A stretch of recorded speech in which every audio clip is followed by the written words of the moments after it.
We're here at Cloudfest. I'm here with Plesk. Yesterday, Plesk introduced a new version of Plesk Onyx. Guys, maybe you can introduce yourself and explain what was released yesterday. Sure. I'm Lucas. I'm the SVP of Business Development of Plesk, and I'm here with my colleague.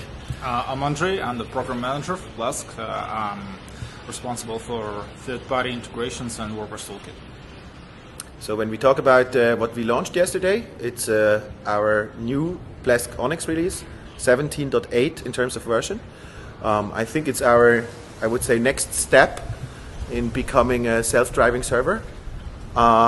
It's key that in the future we'll need more and more auto-managed infrastructure and not just managed infrastructure. So we have implemented a lot of features in terms of that direction. One of them, for example, is the WordPress space, that we're now having a safe way to update WordPress instances using artificial intelligence. And I wanted to give Andre the chance to explain a little bit on what that artificial intelligence feature is looking like. Yeah, as Lucas said, automation is a really big thing, and we would like people to actually do their job instead of trying to manage things that could be automatically managed by us for themselves, right, Lucas? Yes. Yeah, so the new release of WordPress Toolkit with smart updates is the thing that could actually help them, where WordPress updates are kind of dangerous things where an update can break a site, and in order to automate that, we have deployed artificial intelligence system that uses deep learning algorithms to actually analyze will the upgrade work before actually upgrading WordPress. So if it works, the WordPress is upgraded and everything is fine. If it doesn't, your server doesn't break, your website doesn't break, do not break, and you are just notified that you probably should look into that. So this artificial intelligence thing really kind of helps us do the whole, how Lucas calls it, self-driving server, yes, like self-driving cars idea. Yeah, because you know this is the future. I mean, and you know the artificial intelligence is a real thing that we have implemented. Yep. It's not just a code comparison, but it's also a visual comparison of the website, and it's a lot of advanced features there. I think maybe a few other things that we want to mention from the release is we have acquired a company called Xovi last year that allowed us to take their technology and build what we call a SEO toolkit into Plesk. What is in a basic version, it's free. It allows you to automatically check out your ranks, your keywords against your competitors, and a lot of nice things. And then there is an advanced version that allows you certain premium functions to actually run SEO if you're a web professional for your customers, and also charge money for it, for sure.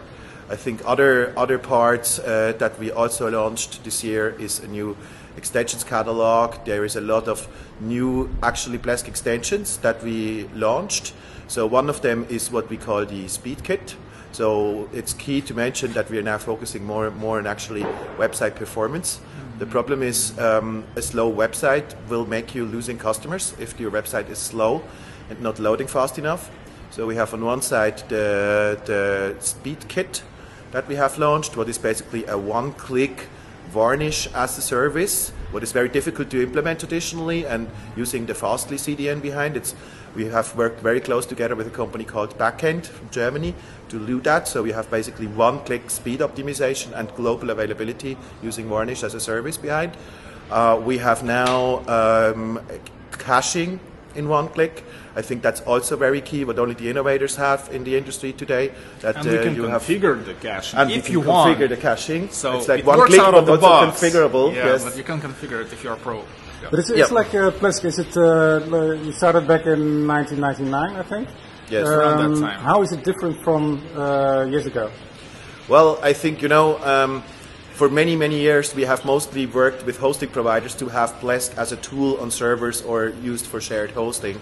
I think today we are more and more a platform for developers, for web professionals, as we call them, agencies. And this is also where we focus all our engineering and marketing work to, that we want to see or be in the place where we solve the problem. And it's the end user, it's the web professional who builds websites and applications for SMBs. It's not the SMB usually that makes the decision to work with Plesk or not.